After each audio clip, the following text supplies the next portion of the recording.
stands on the edge of the Great Lakes that once were an even greater sea. Slowly, the layers of silt on the seabed became compressed into rock. Later, the towering glaciers of the Ice Age added their weight, compressing and carving the rock, till they melted northward, leaving behind them the Great Lakes.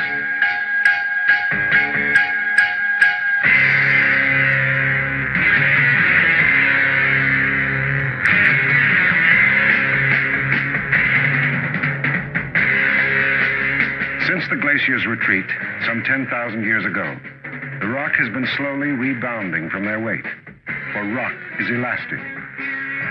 Something to keep in mind when building a tower higher than the loftiest of those ancient glaciers.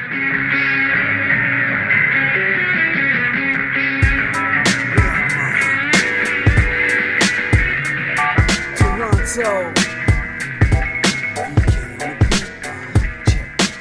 I'm in Toronto, where you wanna get the city love. I'm from Toronto, where you wanna get the city love. I'm in Toronto, like we wanna get the city love. My city love me back for my city love. I'm in Toronto. Welcome to episode 1677 of Toronto Mic'd, proudly brought to you by Great Lakes Brewery, a fiercely independent craft brewery who believes in supporting communities, good times, and brewing amazing beer. Order online for free local home delivery in the GTA. Palma Pasta. Enjoy the taste of fresh, homemade Italian pasta and entrees from Palma Pasta in Mississauga and Oakville. Yes, we are open, an award-winning podcast from Monaris, hosted by FOTM Al Grego. Silverwax.ca. Use promo code TorontoMike10 and save 10% at silverwax.ca. RecycleMyElectronics.ca. Committing to our planet's future means properly recycling our electronics of the past. Building Toronto Skyline, a podcast and book from Nick Iones, sponsored by Fusion Corp Construction Management, Inc. And Ridley Funeral Home, pillars of the community since 1921. Joining me today, making his Toronto Mic debut, is Jack Mesley. Jack, welcome to Toronto Mic'd. Hey, Mike. Glad to be here. Thanks a bunch for the invite. Whereabouts do we find you today? I'm at my house. I live very close to Collingwood, near Blue Mountain, and have an office up this way, and still commute to the city when I really need to. So, Jack, do you deem Thornbury too small to mention by name that you need to say near Collingwood? Thornbury is known to Torontonians. Okay. Yeah, I know that on a Saturday morning. Trust me. There's a lot of people walking around with a coffee. And former Q107 radio star Jeff Woods proudly calls Thornbury home. Yes. Well, yeah, that's right. Okay, I'll start using it. Near Thornbury is my home then. How's that work for you? Much better. Now, okay. Let's give some love to Nick Iones, because Nick Iones has a podcast called Building Toronto Skyline, and he wanted to do an episode about the CN Tower, and we decided we needed somebody who worked on the CN Tower 50 years ago, and you were our guest on Building Toronto Skyline, so I'm literally poaching you from Nick, so thanks for doing this. Oh, glad to be here. Glad to talk about the team, and it was great meeting Nick. And I'm going to go out and buy a book and see what he said about our fantastic city. Now, you were an ironworker apprentice working on the CN Tower 50 years ago. That's correct. 50 years ago, I had hair, Nick. I had hair, Mike. A lot of it. Well, listen. It happens, to the great ones that they lose the hair. But I had a guest, I won't name his name, but a rock star guest who was here recently who has one heck of a wig. Have you considered wearing like a wig? Not a chance. My friends would never let me do that. Or my wife. Okay. Take me back. Actually, before I ask you the obvious question, which is how you end up working at the CN Tower, your name is Jack Mesley. Do you have any relation to former CBC journalist Wendy Mesley? And well, that's amazing. Yes, Wendy Mesley is my first cousin. So my dad and her dad were brothers. Yeah. That's a fun fact. Now, Wendy Mesley has also been on this program. So you're both FOTMs now, Friends of Toronto. Wow. She's an awesome lady. Just to watch her for all those years when she was started out as a good news reporter in the old days. It was, and look at how far she went in her career. Awesome. Just awesome. Yeah, and here's a fun small world story before we get to the CN Tower, which is I mentioned Jeff Woods lives in Thornbury, and he was on Q107 for many, many years. Also on Q107 for many, many years, Maureen Holloway. And Maureen Holloway and Wendy Mesley currently work together. Oh, well, what are they doing together? Because Maureen's a famous name as well. Yeah, well, absolutely. And they had a podcast called Woman of Ill Repute, but now I think it's more of like a Substack, like you subscribe to their writings. Okay. Oh, that's good. That's cool. We'll search that. I'd like to do that. Yeah. Thanks. Amazing. Now, please tell me, let's go in the time machine. Tell me how you ended up working on the CN Tower 50 years ago. Long story short, come from a family of ironworkers. My dad and his two brothers got involved with the ironworkers in the mid to late 50s. My dad came back from the war in Korea. He was there with NATO forces. Came home, and his youngest brother had started ironworking. And he talked his next two brothers into ironworking as well. And where they actually started, I should know that, but it was in and around Toronto, Hamilton area. And then they traveled a lot extensively. They actually worked on the NORAD system, in Hudson Bay, Frobisher Bay. Can you imagine going there in the 50s? Not a chance, but yeah. We were just little guys, my brother and I. So yeah, and we got a bunch of relatives, Mike, like I think at one time there was 12 or 15 of us with the same last name in the ironworkers. So it's in your blood. It's good to have iron in your blood, right? Apparently, not too much of it isn't healthy, but I guess the rest is good. Yeah. Yeah. It was, So, came out of high school, wanted to be an architect actually, and went through high school, with those prep courses to do that. And then I decided, you know what, that's a lot of years. That's a lot of money. I think I'll just go to work and check it out and see how it goes for a year or so. And here I am 50 years later. So specifically, it's amazing. And, we'll talk about how they start construction on the CN Tower. They started in 1973. So I guess the construction crews move in February 6th, 1973. A realistic model shows this 1,800-foot tower is enough to make King Kong dizzy. Almost 400 feet taller than the Empire State Building, almost 60 feet taller than the present world's title holder, the Ostankino Tower in Moscow, and twice the height of anything now standing in Toronto. CN denies it was built that height just to be king of the castle. CN President Norman McMillan rationalizes the height by pointing out the number of communications transmitters it must house. CN Tower will provide television transmission capabilities for CBC, CTV, ETV, and cable TV. It will also accommodate all the FM radio channels allocated to the Toronto area, mobile systems, and of course CN telecommunications.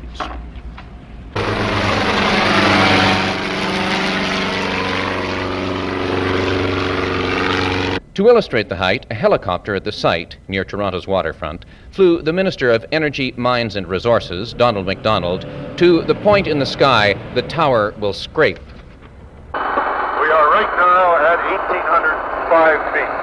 CN went it alone when CP dropped out of the tower project.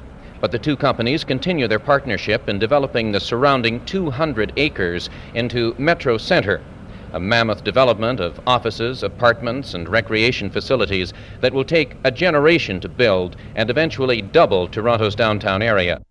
But the chairman of Metro Toronto, Ab Campbell, cast some doubts as to whether Toronto's new anti-development reformer politicians will ever approve the rest of Metro Centre.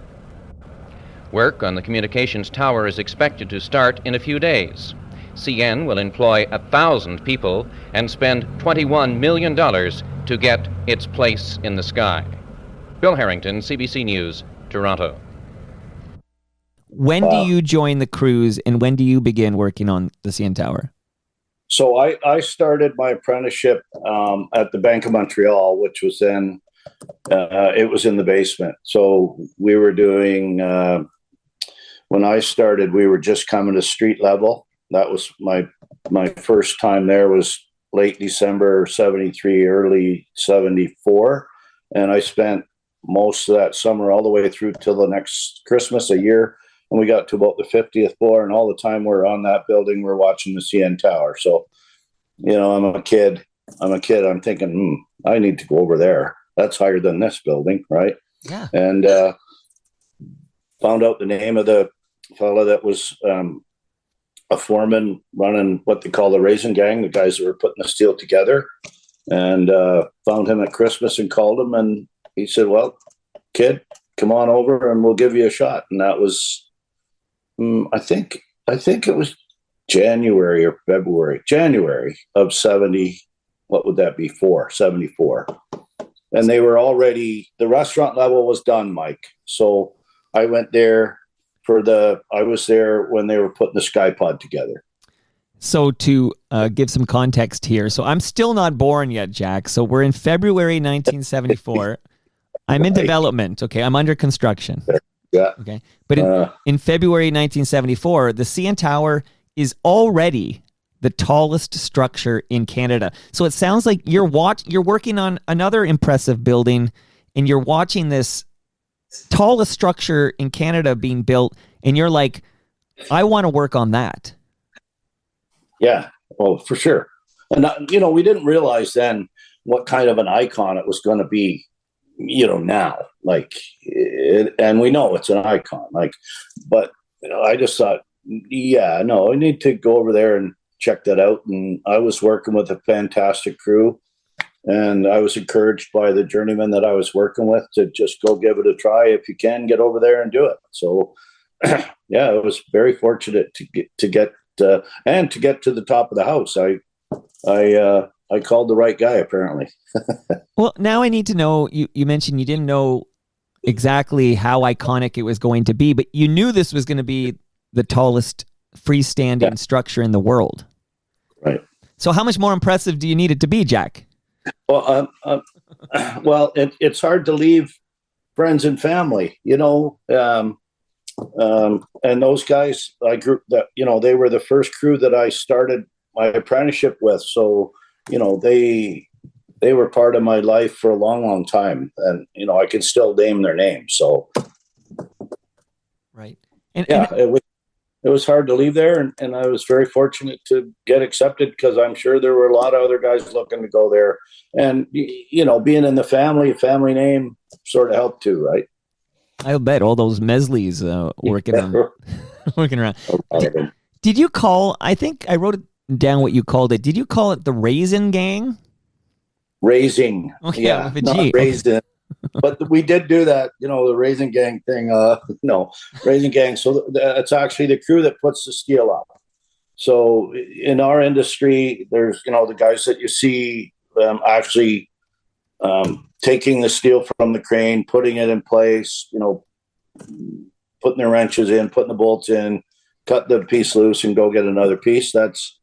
That's what most people see as an ironworker, but there's so many there's welders, there's bolting crew, there's the survey crew, there's, all of the skilled trades are involved, and it's an awesome industry. Now, I was reading about you, and that you were one of the riggers who was known as free walkers. Oh, yeah. So what does that mean, free walkers? I don't know where that free walker thing comes from, but in the old days, there wasn't fall protection. So, we now have legislation in place since the early 90s, when it was mandated that we had to have fall protection when you were working at height. So now it's called law. So working at heights, legislation, you actually have to be trained. You have to take courses on working at heights. There were a lot of fatalities in some industries where we're falling from heights, and we still are. We just got to do a better job at it. And in our industry, I think we did a fantastic job of adopting that fall protection. But in those days, there wasn't fall protection. Like, you look at pictures, the ironworkers only have a tool belt on, and a hard hat. So yeah, it was interesting. So we sort of, I guess we did sort of walk free of all that fall protection equipment that we wear now. Yeah, we climbed the tower. Yeah. So, okay, I almost, in a moment, I'm going to have you walk me through like a typical day, because I'm trying to understand exactly what you iron workers are doing up there. But were there any casualties? Did anybody die in the construction of the CN Tower? In our world, no, but there was a fatality on a windy day. I believe it was a surveyor or a project manager was on the ground, and a piece of plywood blew up, knocked him down. He hit his head, and he died. Unfortunately, he died. No, so sorry to hear about the fatality. That's one too many, but it is amazing that you free walkers, because I'm thinking, iron workers, not free I know. walkers. I think I'll blame the Toronto Star for that free walkers nonsense. Okay, there you go. Because I'm reading a Toronto Star article, and they put in quotes free walkers, and I'm like, oh, that must be like a term, but you're telling me no. Well, walking free, I guess, makes you a free walker. Anyway, but like today, we were pretty free, Mike. So I'm going to have you walk me through a typical day, but I got to understand. I'm assuming once you're up at those heights working and you're not tethered or anything, it must be awfully windy. It's amazing you guys weren't just blowing off the CN Tower.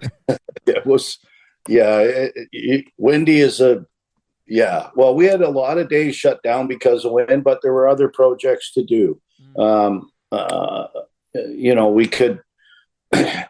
We could actually go back down inside the tower. There were more than just putting up the antenna, more than just building the sky pod. I mean, there's, you can walk from ground to restaurant, ground to sky pod in a stairwell. So somebody had to put those stairwells in, right? It's the stairs. So lots of rigging in there, the slip form. There were things, lots of activities where we could go down and do things where we didn't need to use the crane, follow-up work, bolting, welding, that kind of thing. Now, okay, so walk me through a typical day. I'm just curious, a typical day for Jack Mesley 50 years ago as you're working on what would be the world's tallest freestanding structure. Boy, I wish I had wrote it all down, Mike. But yeah, so morning starts, it's an elevator ride, a long elevator ride. It's an old rack and pinion. So they had construction hoists or construction elevators, and the crews got in the elevators. Now you have to remember too, there were crews that were on night shifts coming down and crews going back on day shifts going up. So really quite a busy place, and staggered shifts. Even then we had staggered shifts so everybody could get to where they needed to go. Elevator ride to the 1,500 foot level, which was basically the restaurant-ish kind of thing, somewhere between the 5 floors of restaurant and the roof. Then there was another, like a hoist. We could call it an elevator, but it ran on cables. It was a small cage. I think 2 or 3 of us could get in it at a time. There was an operator that we looked at, or radio, I can't remember. I think we could look at him. And it went to the sky pod level, so another 200 or 300 feet up on the outside of the tower, and then drop you off at the sky pod and start to erect steel on the sky pod. So all that steel came from the ground, to some of it came to the roof of the restaurant, like as a staging area. Then it got picked up from there and actually put into place by the connectors that were in that crew. Now, how long would it take you to get to the top where you needed to do your work? Geez, you know what? I don't remember that far back. Like, I don't know, probably half an hour or an hour, like to get actually up where you needed to be. So, yeah. Okay. So like maybe an hour up and then an hour down. That's 2 hours. So is it fair to say once you're up there for the entire shift? Oh yeah, we didn't. Oh yeah, there was no coming down from there. You'd go and try and find a place where you could get warmed up when you needed to, but no, you didn't. There was no coming to the ground till quitting time. That's for sure. And how long was a typical shift? Like, are these like? And we were 10. I think we were 10 or 12-hour days. We were 12-hour days. Yeah. Could you make coffee up there? No, you packed what you were going to have. Yeah, there was no coming down. And like, okay, when you needed, when nature called, what, you had buckets or something? There was some rudimentary washroom facilities. Yeah, to do what nature called. Okay. Yeah. Okay. Now, you mentioned you weren't sure, you weren't aware of how iconic it would be, but so when you're with the workers on that length of time, you're building this tower, like, I'm just curious for a sense of the camaraderie. Like, did you guys realize you're a part of history? Oh, yeah, I think we all knew what we were building. That's for sure. And I was an apprentice, so in those days, apprentices didn't have any rights. Like, yeah, it was interesting, but we were all a team. It was like, I think it's just every day showed up, went to work, trusted each other, had some fun, went and had a couple of beers, and started again tomorrow. I think that's how life was then, and I think it's pretty similar to the way life is for us as ironworkers now, even. Yeah. Okay, we're going to talk soon. We'll talk about what you're up to these days. For sure. I know you're the president of the Ontario Erectors Association, but 50 years ago. What a time to be alive. So now I'm curious about Olga. What can you tell us about Olga and what your role would be when Olga, the Sikorsky helicopter, is bringing the antenna into place? Yeah, so before the antenna, so after the skypod steel was erected, the next step was to take the crane down, and it was a big crane, like big hoist. It had to go to the ground and back up. Basically, had to have 3,000 or 4,000 feet of cable on it to go up and down. That was the first phase. Then once we dismantled it, it got on the ground. Then it was time to start the antenna. So I remember going to the island airport as a crew that was going to be involved with erecting the antenna and taking the crane down. And we met the 3 pilots over there. They had, I think the helicopter, it's basically a crane. It came in a plane. They didn't fly it. I think it was dismantled and came in a plane and then got flown from somewhere to the island airport. And we went to meet the pilots and went through some procedures with them. And that's when Paul, he was going to be the guy that talked to the pilot and the crane operator in the helicopter. And we went through some procedures with them. And then they came and flew over to the base of the CN Tower and landed. And we talked to all the ground crew that was there that was going to be working with it to pick up the pieces that came up. And all those pieces, they were like cans. So if you can picture a 5-sided can of 1-inch plate or more, and lots of bolts, and in segments that the helicopter could actually pick up and take up with other ancillary, like it had to have bolts. So the bolts were inside the can when it came up. So we had bolts to finish erecting before we could erect the next piece. We could finish bolting it. And so we met the pilots. So that was quite an interesting thing. They were all Vietnam vets. Helicopter was huge. I remember the props. The prop wash was a 70 or 65 miles per hour. So I'll say 100K down wash on top of you. So like when it came over top, you knew it was gonna, like, it was windy, and it generated static electricity. So we had to ground the can that we called the wand, and you had to hook the wand onto the can so you didn't get shocked from the static electricity when you grabbed the piece. Yeah, so you actually touch the piece. Like, it doesn't fly over and drop it on there. It's windy. It's loud. You can't talk. You can't talk to anybody beside you. It's all hand signals.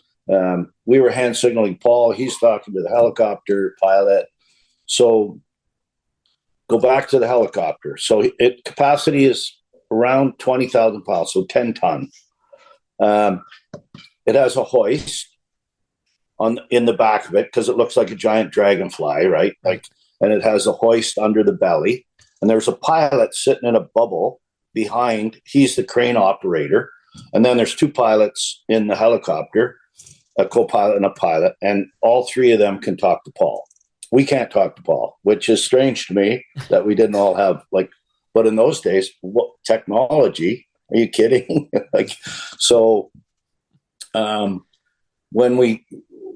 our first pick, I'm telling the stories now, but our first pick was to take the boom out of the crane, which was a big boom. It was probably 150-foot boom, horizontal boom, like a big tower crane, like you see on all the condos. It doesn't go up and down. It stays horizontal, so it doesn't loft. It's a big boom. So engineers figured out center of gravity. We went up early, before the helicopter got there. Did some of the dismantling that we need to do. We took smaller pins out, or took the main pins of the boom out, put small pins in. So theoretically, when the crane came, it'd be easier just to knock them out, and the way it went. We took the cables that hold the boom in place. We put smaller pins in there. We got a lot of stuff ready, and I remember it was quite a day, Mike. The first day to have that. There was no trial run. That helicopter didn't come up and hover over us and we figured it out. It was like day one, this is what you're doing. There was no practice. There's no dress rehearsal. Ride. There's no dress rehearsal. It's we're doing this. We're doing it live. Yeah, we did. We did it live. I remember they evacuated the tower. There was no other workers. We went up way too early in the morning. I think it was still March, so it was cold. We were doing a max pick, so all the maximum capacity the helicopter could handle. They actually had limited fuel on board because they had to have that capacity. It wasn't as smooth as we would have liked it to have gone. Trust me, we actually had to cut some of the crane apart. And the helicopter had, 10 or 15 minutes of fuel left. Otherwise it would have been catastrophic. So yeah, we were very fortunate and in those days, the world didn't know that. It was just the smoothest thing that ever happened, right? Well, that's why you're here. We're getting the real talk, but it sounds like it's always a good idea to have a plan B. Yeah, the plan B was to run and hide if we're going to run out of fuel, because they would have cut it loose. Yeah, that's plan C. Come on. It wasn't crashing, trust me. Come on, Jack. That's plan C, okay? That's plan C. No, we were organized as we could be, and we had a fantastic team. And I think there was 10 of us up there, basically some guys around the tower crane itself, and some of us up on the boom and the mast. You can see those pictures. The journeyman ironworkers that I was working with were like super skilled. They knew what was going on, and yeah, it was. I think that was probably the most amazing part, other than the topping off. The last piece, right? So, did you guys refer to this giant Sikorsky helicopter as Olga? Like, is that what you guys referred to the helicopter as? Yeah, that was her name. She had a name, just like a boat and planes. That was her name. It was Olga. Olga, and is it 39 pieces of that antenna that were lifted up by Olga? Yeah, and I think there were some other 39 helicopter rides probably for sure. I'm not sure if they counted the damper and all of that kind of stuff in there, some ancillary stuff that went on, but 39 picks. Yeah, I guess that's probably how many cans there were, but we did more lifts, taking the crane down. There's probably 10 or 12 of those. Right. And the tower sections had to come out. And the helicopter, hovering like a giant dragonfly, continues the unusual airlift, depositing her cargo of steel section by section atop the steadily growing tower.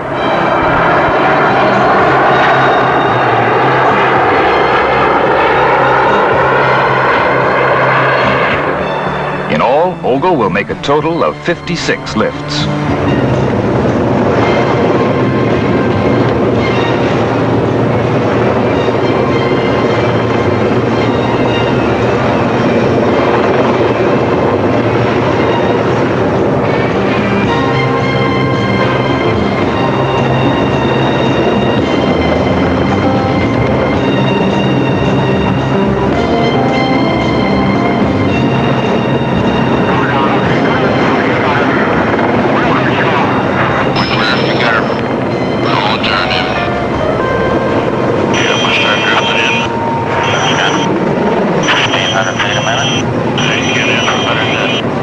As the forward pilot maneuvers the craft into position, the aft pilot guides the sections into place with pinpoint accuracy.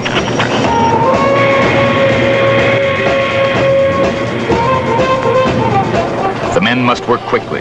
Olga's flights are locked into a tight schedule dictated by the movement of passenger trains far below.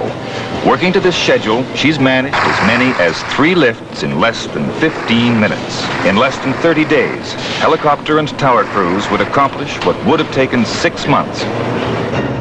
Yeah, you're bringing back memories now, boy. Well, Jack, it's just amazing that you pulled it off, right? Like, what an ambitious vision. And again, like you said, the story's written that it was smooth as silk, and here we are learning that, it was as smooth as silk could be. But you got to give credit to there was an engineer that came up with this dream that worked for Canron, and young guy, brilliant guy, worked with him for years. His name was Jerry Morrow, and he came up with the plan and the design and all the work that went on in the yard, and the crews that tried to figure out how it was going to happen and how do you get a can on top of a can and not have it slip off. So there was these big ears, and we had smaller bolts to connect it with, so we didn't have to worry about pinning it and everything while the helicopter was still holding on. Like, there was a lot of planning, like way more planning than I ever knew as a 19-year-old. Trust me, I know now how much planning went into this. So, well, yeah. as an apprentice there, they weren't going to let you plan anything. So, no, the only thing they let me plan was how to climb up inside there and stick a bolt or a pin or something in a hole. And you mentioned, hurry up. Yeah, and hurry up. You mentioned Canron. So is that who was paying you during this this work? Yeah, Canron erected the restaurant level and the pod and the antenna, and I worked for them for a long time. Okay, so you mentioned March. We should just remind people it was March 1975, and that's why we're talking about 50 years. So all this work is happening in March 1975. It all finishes on April 2nd, 1975. So almost exactly 50 years ago, 50 years ago this month. I'm just going to remind people know this, but 553 meters, which if you don't speak metric, that's 1,815. So 1,815 feet. And of course, here's my question, Jack. I have a few more, but you know how, are you an NFL fan? Oh, yeah. Okay. You know how there's a Miami Dolphins team that had a perfect season? Oh, yeah. I was around for that. Right. Of course. Now, Mercury Morris, Larry Zonka, Bob Greasy, Yeah. So every season, the those who are still with us, they celebrate when a team has their first loss. Okay, because they take such great pride that they're the only undefeated team in NFL history. There was a Tom Brady team that lost in the Super Bowl that was on their way to an undefeated season, and then they got upset by the Giants, I think. And so here's my question. I think you know where I'm going, but the CN Tower was the world's tallest freestanding structure until 2009. And I am curious, I need the real talk on this, Jack. When you learned in 2009 that the Burj Khalifa in Dubai was taller than the CN Tower, were you upset? Like, were you ticked off? Not a chance. I just wish I had been there to work on it. Okay. You're a better man than me, Jack. I'd be pissed off. Yeah, and you know what? God bless all those guys that work there, because they know what it's like. It's windy. It's not cold. It's super hot there.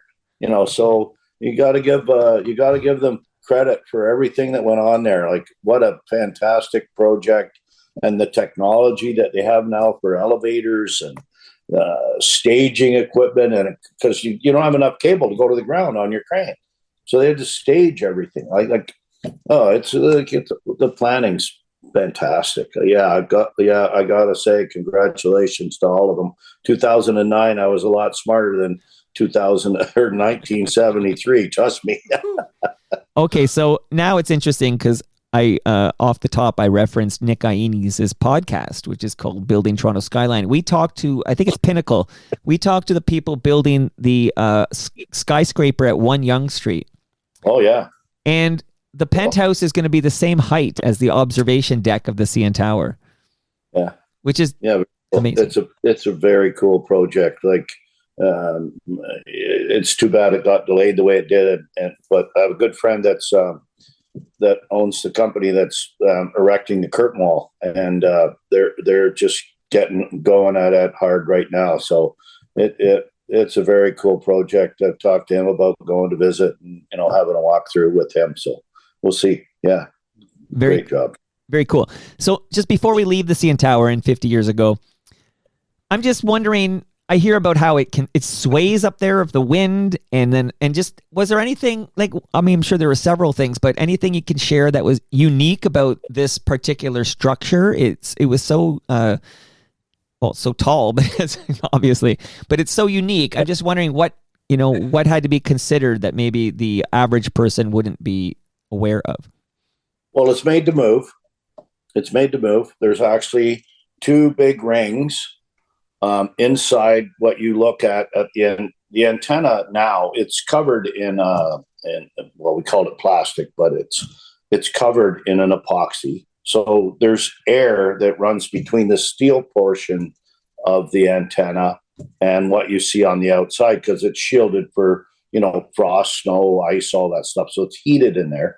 But inside there, Mike, there's 2 dampers. They call them dampers. So they're big rings that hang inside on the antenna, and they're filled with lead sheets because we couldn't lift it all at once. So the ring came up, then the sheets come up, and then they loaded the ring, and so it works as a damper. So it swings opposite direction that the wind is blowing in there. So when we were erecting it, the tower moved for sure. Like you could sit on top of the can and it would move a couple of feet in the wind, like it just swaying, like sitting in a boat. Right. You're sitting in a boat and you get a wave and you're just sort of, windy. And when you sat on the top, like, I have a photo in the house. I think my kids all have the photo in their houses too, of, standing on the top of the antenna, holding on to the lightning rod. And you could feel that baby moving like, I moved a couple of feet, 18 inches, 24 inches. Well, that's significant. Like that's maybe more. That's a lot of sway. Well, if it didn't move, it'd break, right? So it needs to move or it'd break, right? So it's made to move. So do you have this photo? That's you, that your kids have, and you have this photo of you up there? Oh, there's a couple of them, yeah, but this one is on top of the. Well, can you send me? Like, could you email me your favorite photo of you up there? Yeah, sure. I can do that. No, there's no electronics, so it's going to be like a scan or a photograph or something like that. That's okay. Whatever you have. I can get it to you for sure. That'll be the photo I tie to this episode. I think that's totally rad. And and I'm going to ask you a moment about, I'm going to share a few of my thoughts on the CN Tower, because I'm 50 years old, so I don't know Toronto's skyline without the CN Tower. So I'll tell you how I feel and then how you feel 50 years later. But I find it interesting that you finished that CN Tower in April 1975, 50 years ago, but the public opening is June 26, 1976. Do you have any idea why there's over a year gap between completion and opening? Oh, they had to finish it. Okay, so they had to pour concrete, put windows in, drywall, finish elevators, lighting, safety checks. It's so much work after we leave. Like we build a high-rise tower now, like 160 Front Street just finished, right? So that I'm using that as a new example because that was one of the last steel structures that went up, office towers. So steel does commercial, mostly commercial, because they want open space, right? So you get 80 feet of open space. You can put your office wherever you want it. Residential, like condos, they do smaller spans, more walls, and they have to go in and finish everything as well. So you build the tower, you build the steel, you take the cranes down normally, and then all the other finishing trades come in. It takes at least a year, HVAC, drywall, flooring, tile, walls, wallpaper, everything, right? That makes it. And then they have to move in furniture. Right. So, yeah. Okay, I guess it's the definition of the word finished. So the CN Tower is finished on April 2nd, 1975, but you still got to paint the thing. You got to paint it. You got to put drywall in. You got to build the kitchen so you can do the revolving restaurant, remember? Of course. It was one of the first revolving restaurants. Remember in the 70s or in the 80s, that was the coolest thing. You got to get the full 360 of the city. Not much to look at in the city in those days, trust me. Royal York was probably, other than the two TD towers, there were only two then. And the Bank of Montreal, BMO, it was only at 50 floors. Commerce Court, I don't know what they call that now. Commerce Court, is it still called? I think so. Yeah. So King and Bay was nothing what it looked like now. What it looks like now. I mean, we built the podium there for the banking podium. We built another high rise just one street over. The convention center. Then we did two more TD towers. We did Roy Thompson Hall. Like the Sky Dome, Air Canada, Scotiabank Arena. You just walk down the sidewalk and point at stuff, and I get accused of that. My kids say, "Dad, you didn't build everything." You know what I mean? All right, so this leads to my question. So I wanted a quick question. Were you at the grand opening in June 1976? Of the tower? Of the CN Tower, yeah. No, I don't think so. I was actually, I can't remember where exactly it was in 76, but we left the tower. A gang of us left the tower. Yeah. Some of us went to another project in the city. I went north for a few months, and then I ended up that year at the Olympic Stadium in Montreal. Oh. Yeah. Maybe that's another story. That's another episode. Okay, maybe they call that the Big O, so I think they still owe you money on that. They still owe somebody money. I'll tell you what, I don't want to get into politics, but it was still a super project, Mike. Like, now I'm 20, I'm driving down the road to Montreal, and you know what? There's Montreal is a pretty cool city in 1974-5. Yeah. Well, it still is. My daughter's there right now. It's a damn cool city. Yeah, it is. It's awesome. Yeah. Yeah. I fell in love there a couple of times. Only a couple? That's another episode too. Mm-hmm. So looking back 50 years later, firstly, I guess, again, I I can't believe I'm talking to somebody who was up there working on this 50 years ago, Jack. So thanks for doing this. But like, where do you go from there? I know sure, Olympic Stadium is another exciting project, and but I'm like, once you're work as a young apprentice, you're doing the world's tallest structure. Is that sort of like, how do you get that high? No pun intended, or maybe I do intend this pun, but how do you find that high again? Like, how do you go on and get impressed by your projects when that's where you started almost? Well, Mike, I think you're just chasing the jobs, just chasing the projects. And, there's other fantastic jobs that we did in the city. I mean, walk around there and look at what's been built. It's awesome what's been built. Like, and they're all unique in their own way. Like, we did work in the subways, underground. I went up north and worked underground. We did gold mines and nickel mines, and what's going on over there, Jack? Is that is that an alarm? Yeah, no, yeah, it was a FaceTime from my son. I'm turning them off. There you go. Well, you got to take that. Okay. Everything we did, and I was an apprentice, so I was pretty. In those days, an apprentice was low on the scale of. So you get humbled pretty quickly. Doesn't matter where you worked, right? And you had to go to school. Like, I had to go to school. Had a great group of friends, a great crew that we worked with, that sort of traveled around in the city while I was an apprentice. Once you're a journey person, you can get out of Dodge when you wanna.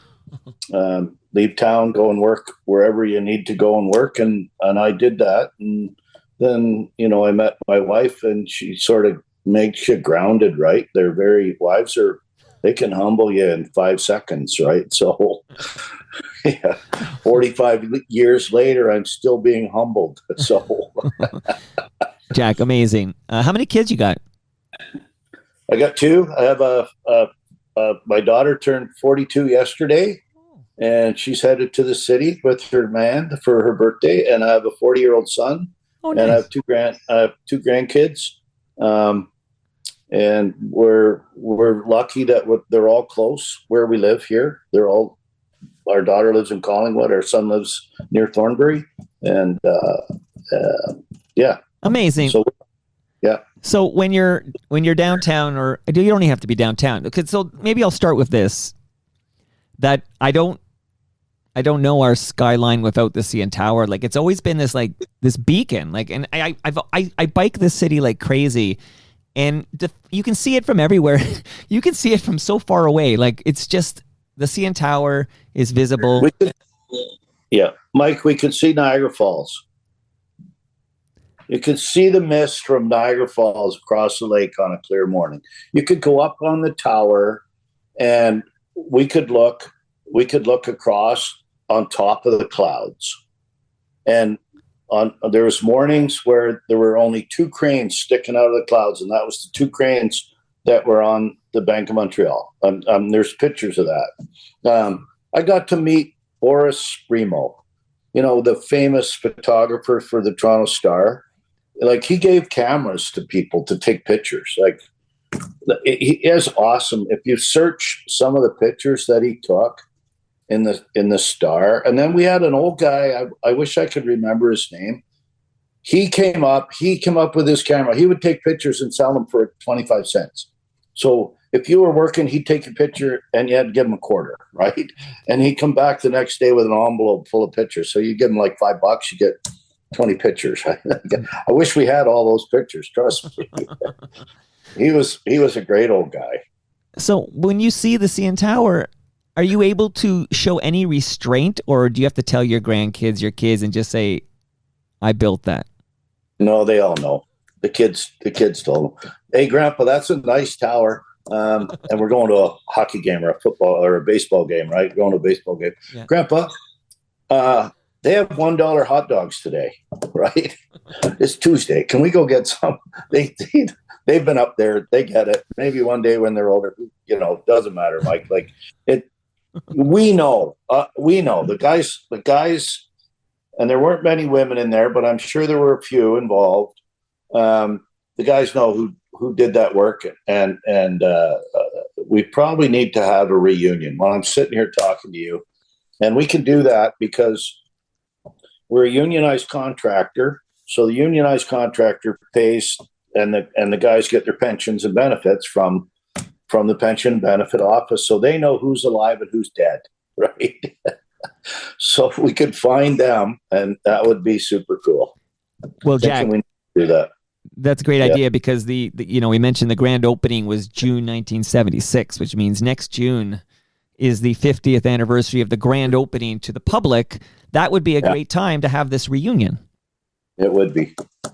All right, CN Tower should do something about this. Okay, so looking back, final thoughts, Jack, and then we'll touch base on what you're up to these days. I got to know what the Ontario Erectors Association is, but you have I guess I'm curious for the sense of pride you must have, especially on this 50th birthday when there's so much attention on the CN Tower, like the awareness of this vision.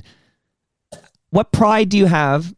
And do you feel like Toronto today has the same ambition, the same vision it had in the 70s to build such a unique and wonderful structure? Well, that's a lot of questions, Mike. I'm old. I only have so much retention.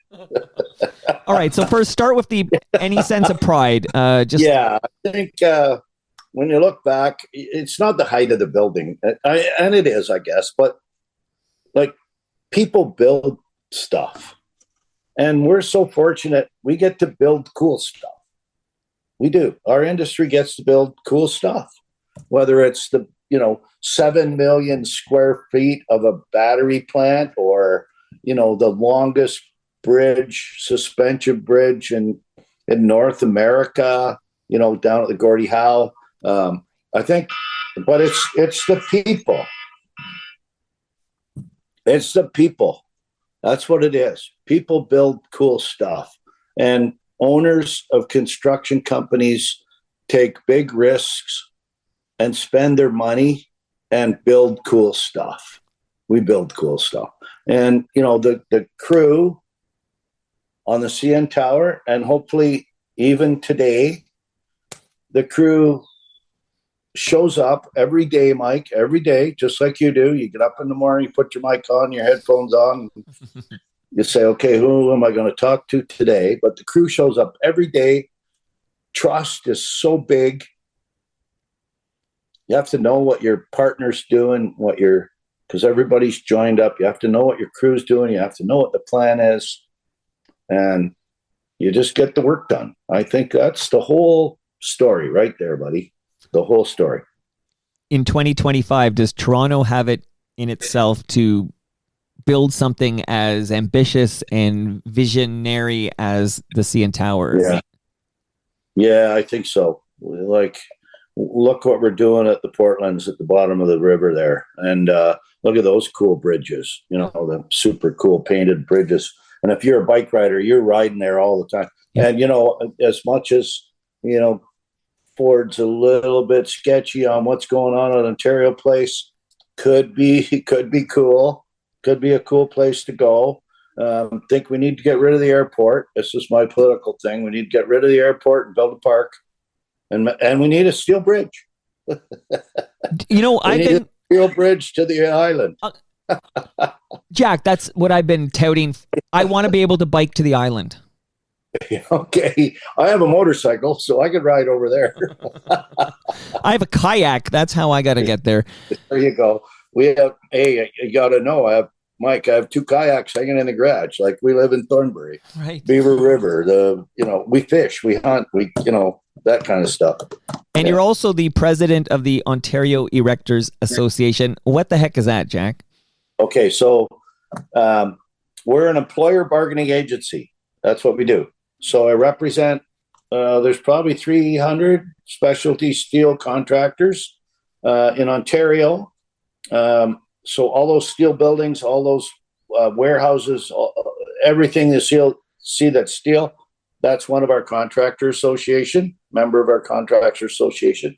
We're associate members with the Canadian Institute of Steel Construction. So, they're the engineering group that build all that. We're the guys that put it up. So, and we're mainly in 1979 or 1980, the provincial government mandated that the contractor associations had to bargain with the unions, with all the skilled trade building trades unions. So ironworkers, sheet metal workers, carpenters, pipe fitters, sprinkler fitters, sheet metal, roofers. There's a bunch of them.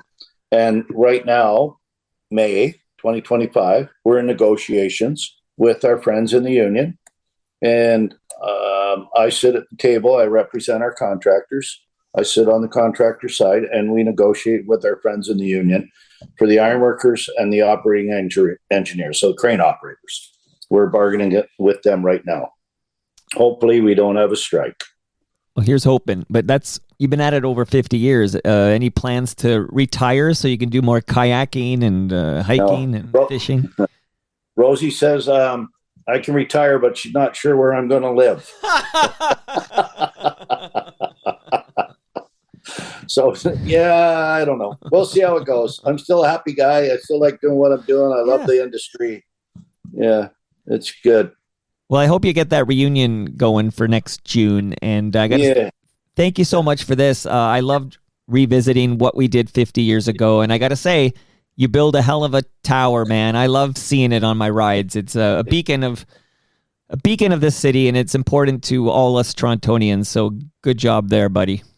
Very cool. Yeah, I appreciate it. Thanks for having me. It's love. I love telling stories because my kids and my friends don't want to hear them anymore. Well, a lot of people are going to hear it now. So Jack Mesley, thanks for this, and happy 50th birthday to the one-time world's tallest freestanding structure, the CN Tower. All right. Thanks for having me, Mike. And that brings us to the end of our 1,677th show. Go to torontomike.com for all your Toronto Mike needs. Much love to all who made this possible. That's Great Lakes Brewery. They're hosting us on June 26th for TMLX 18. Everyone is invited. 30 Queen Elizabeth Boulevard from 6 to 9 p.m. Be there. Palma Pasta, they're going to feed us at TMLX 18. So be there. Moneris, make sure you're listening to Season 8 of Yes, We Are Open. Silver Wax. Use that promo code TorontoMike10 at silverwax.ca. It really helps the show, and it'll keep your car spotless. RecycleMyElectronics.ca. Building Toronto's skyline. Again, thanks to Nick for the Jack Mesley Connect. And Ridley Funeral Home. Subscribe and listen to Life's Undertaking, Brad Jones's excellent podcast. See you all Wednesday when my special guest is Arlene Lott. She was on Degrassi. She bakes, and you won't believe which FOTM she's dating. See you all then.